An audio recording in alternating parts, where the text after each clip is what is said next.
Ang susunod na programa ay rated SDP. Sa Diyos ang papuri.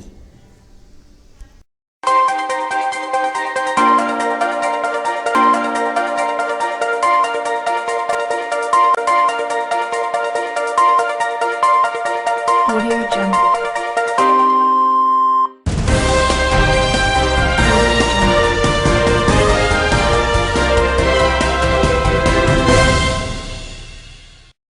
Magandang araw mga imbitado. Noong ika-18 ng Nobyembre taong 2012, merong malaking kaganapan dito mismo sa Taiwan at ito ang ika-18 taong anibersaryo ng GIL at maraming imbitado ang siyang dumalo.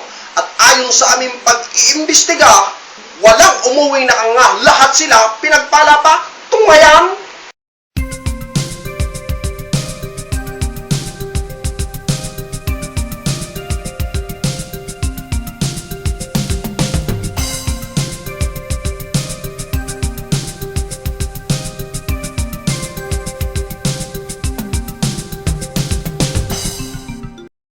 Tunay ngang kaysarap balikan ng nakaraan at ang hindi malimot na kaligayahan lalo na ng ating mga naimbitahan. Kaya isang imbitado ang siyang dumulog sa imbitador kung saan siya'y magpapatuto sa ginawa ng Panginoon sa kanyang buhay. Isang pagpalang umaga po sa bawat isa. Ako po si Sister Ems of JL Yang Ming. Naalala ko lang po yung unang umattend ako ng JL anniversary, 17th anniversary. That was healing and deliverance. Nothing is impossible with God. Luke 1:37. Ang isang bagay po na hindi ko malilimutan sa araw na nangyaring yun is that yung isang kapatiran po namin kung paano po pinagaling ng Panginoon sa kanyang pamamagitan ng kanyang pananampalataya sa anibersaryong yun, yung sakit ng kanyang mama. And that was the time na naisip ko na that God is really our great healer. Ayun po yung mga panahon na nag-start pa lang ako sa pagkilala sa Panginoon. At dahil po doon, gusto ko po siya lalong pang mas makilala. At dahil po din doon, narito po ako ngayon at naglilingkod sa Panginoon. Isa lamang siya sa libu-libong pinagpala nung nakaraang anibersaryo at hindi lang ganyan, ang iba'y nag-alapalos pa.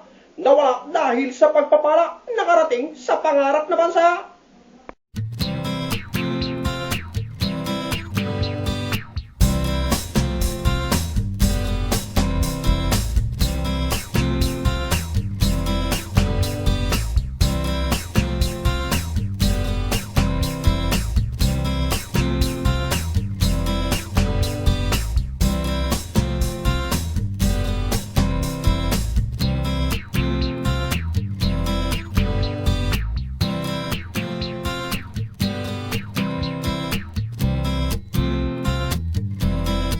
Kaya patuloy po namin kayong iniimbitahan. Hindi lamang sa pagpapalang ganyan, higit sa lahat, sa pagpapalang spiritual, ay nais po namin inyong maranasan.